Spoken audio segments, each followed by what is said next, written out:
आज आपण काही इडम्स अँड फ्रेजेस पाहणार आहोत, अगदी एकदम शॉर्ट ट्रिक्सने। पहिला आहे under a cloud. Cloud means ढग, ढगाच्या खाली असणं।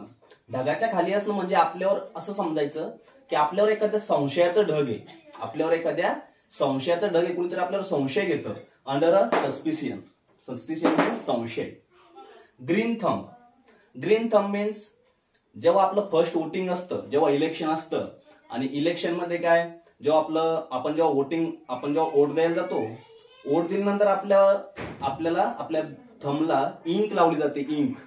आणि आपण वोट द्यायला कसं जात असतो, जर आपलं फर्स्ट वोटिंग असेल तर आपण असं एकदम इंटरेस्ट न जातो की चला आता आपल्याला इलेक्शनला आपल्याला वोटिंगला जायचंय। आणि वोटिंगला गेल्यानंतर वोटिंगसाठी आपल्यामध्ये एक इंटरेस्ट असतो, इंटरेस्ट आपल्याला खूप इंटरेस्ट जातो आपण। ग्रीन थंब असं लक्षात ठेवायचं की to have a natural interest, ज्याच्यामध्ये असं नॅचरल इंटरेस्ट आहे त्याला म्हणतात green thumb. Sweeping statement, sweeping sweeping म्हणजे अशी भरमसाठ, स्टेटमेंट म्हणजे स्टेटमेंट करणं।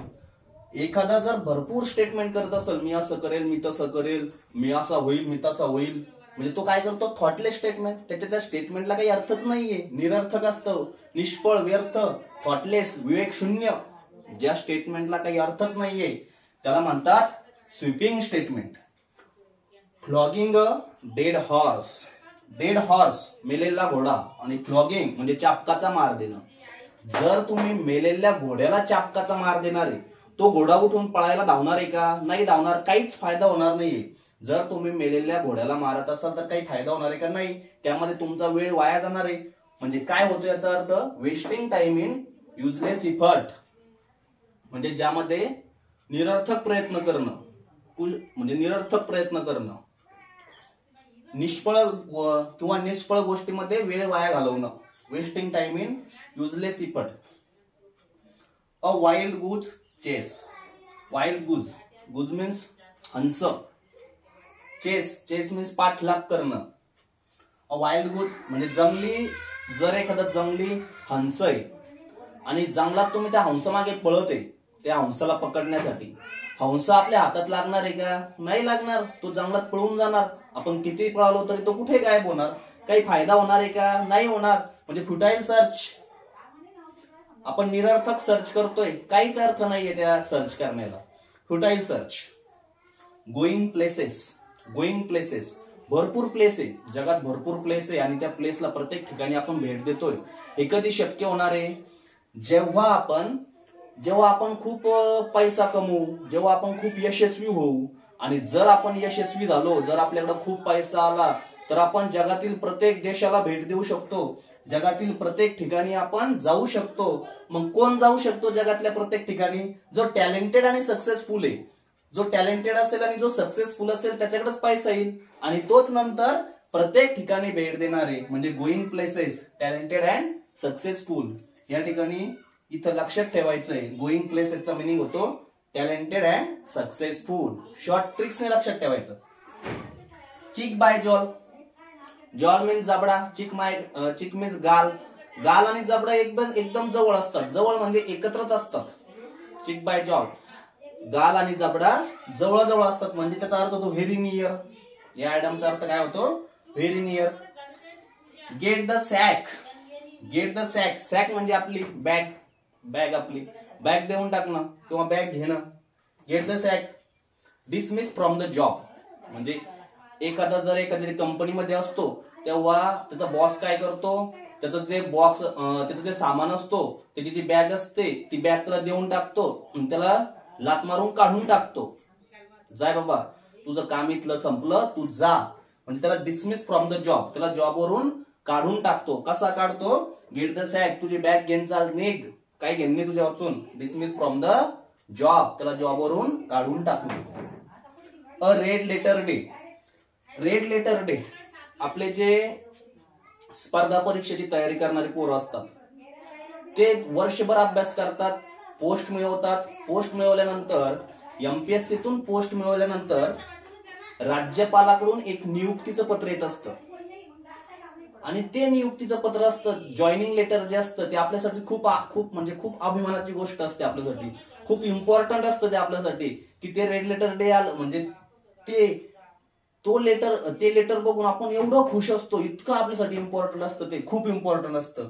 आणि रेड लेटर डे, आणि तो दिवस आपण कधीच विसरत नाही. आपल्या तो लक्षात असतो की नाही, या दिवशी माझी जॉईनिंग झालेली आहे, या दिवशी मला जॉब मिळालेला आहे, एवढे मी प्रयत्न केले आणि आज मला ते माझ्या हातात फायनली ते लेटर आलंय जॉबचं.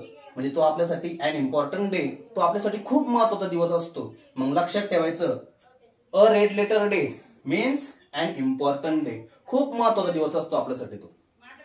Bone to pick, bone means हड्डी. कुत्रे दोन कुत्र्यांच्या मध्ये एखादी हड्डी टाकली, दोन कुत्र्यांच्या मध्ये जर समजा एखादा हाड आपण टाकलं, त्या कुत्र्यांमध्ये ते हाड उचलण्यासाठी भांडणं होतील. ते काय करतील, त्यांच्यामध्ये अशी स्पर्धा लागेल की नाही मला हे हाड पाहिजे, मला हे हाड पाहिजे, आणि ते त्या बोन साठी दोघं भांडणं करतील. म्हणजे ते बोन त्या दोन कुत्र्यांमध्ये भांडणाचं कारण बनेल. इथं तोच मिनिंग लक्षात ठेवायचा आहे, कॉज ऑफ क्वारल, भांडणाचं कारण, किंवा बोन ऑफ कंटेन्शन, तोच मिनिंग होतो, भांडणाचे कारण. किंवा यालाच ऍपल ऑफ डिस्कॉर्ड सुद्धा म्हणतात. याच बोन टू पिकलाच ऍपल ऑफ डिस्कॉर्ड सुद्धा मिनिंग होतो, म्हणजेच भांडणाचे कारण. एकदा परत मी शॉर्ट सांगतोय. अंडर अ क्लाउड म्हणजे एखाद्या मोठ्या ढगाखाली असणं, म्हणजे अंडर अ सस्पिशियन म्हणजे एखाद्या संशयाखाली असणं आपण. ग्रीन थंब, इथं लक्षात ठेवायचंय की जेव्हा आपण इलेक्शनला जातो तेव्हा आपण इलेक्शनला कसं असं इलेक्शनला नाही, जेव्हा आपण वोटिंगला जातो त्यावेळी वोटिंगला आपण असं यांना जात असतो, एखादं असं इंटरेस्टनं जात असतो, खूप इंटरेस्ट असतो आपल्या गावाकडे, पोरांना असतो, लोकांना असतो, चला आज इलेक्शन आहे, आणि आपण ते थंबला इंक लावून येतो, ग्रीन करतो थंब. म्हणजे green thumb means to have natural interest असतो आपल्याला. इंटरेस्ट शब्द लक्षात ठेवायचा इथे फक्त. स्वीपिंग स्टेटमेंट, स्वीपिंग म्हणजे भरमसाठ स्टेटमेंट करणं, काही स्टेटमेंट करणं कोणीकडे, thoughtless statement. Flogging a dead horse, मेलेला घोडा आहे, त्या मेलेल्या घोड्याला चापकान मारून चालत, चल पळ, पळणार आहे का तो? नाही. म्हणजे wasting time in useless effort, आपला निष्फळ प्रयत्न होतो, वेळ वाया घालवणार प्रयत्न त्या. अ वाईल्ड गुज चेज, जंगली हंसाच्या मागे धावणं, काही फायदा होणार आहे का, सापडणार आहे का आपल्याला तो हंस? नाही सापडणार. कशाला वेळ वाया घालवता? फ्युटाईल सर्च, निष्फळ सर्च येते. गोइंग प्लेसेस, अनेक ठिकाणी भेट देणं, अनेक ठिकाणामध्ये जाणं. इथं शब्दशः अर्थ नाही घ्यायचा, फक्त ट्रिक्सनं लक्षात ठेवायचंय. गोइंग प्लेसेस, अनेक ठिकाणी भेट देईल. कोण भेट देणार अनेक ठिकाणी? त्याच्याकडे पैसा असणारे, जो टॅलेंटेड असणारे, जो सक्सेसफुल असणारे. मग going places, talented and successful. Cheek by jowl, गाल आणि जबडा एकदम जवळ असतात, very near. Get the sack वरून लक्षात ठेवायचं, गेट द सॅक दिली तुला, जाय बाबा जाय, तुझ्या अजून काही काम नाही, त्याला काढून देणं, डिसमिस फ्रॉम द जॉब, एखाद्याला जॉबवरून काढून टाकणं, get the sack. A red letter day, आपल्यासाठी एमपीएससी करणाऱ्या पोरांसाठी रेड लेटर डे, आपला जो जॉईनिंग लेटर असतं, जॉईनिंग लेटर येण्याचा दिवस खूप इम्पॉर्टंट असतो आपल्यासाठी. A red letter day, an important day. Bone to pick, कुत्र्यांच्या मध्ये एकच हाडूक टाकलं की त्या दोन कुत्र्यांमध्ये भांडण होणार त्या हाडकावरून, की मला खायचंय, मला पाहिजे, मला हवंय. मग त्यांच्यामध्ये ते भांडणाचं कारण असणारे, कॉज ऑफ क्वेरल किंवा बोन ऑफ कंटेन्शन, किंवा त्यालाच म्हणतात ऍपल ऑफ डिस्कॉर्ड. ओके, ठीक. अशा प्रकारे हे 10 इडम्स अँड फ्रेजेस आपण पाहिलेले अगदी ट्रिक्सने. हे असे लक्षात ठेवा. नेक्स्ट व्हिडिओ मध्ये आणखी बघू.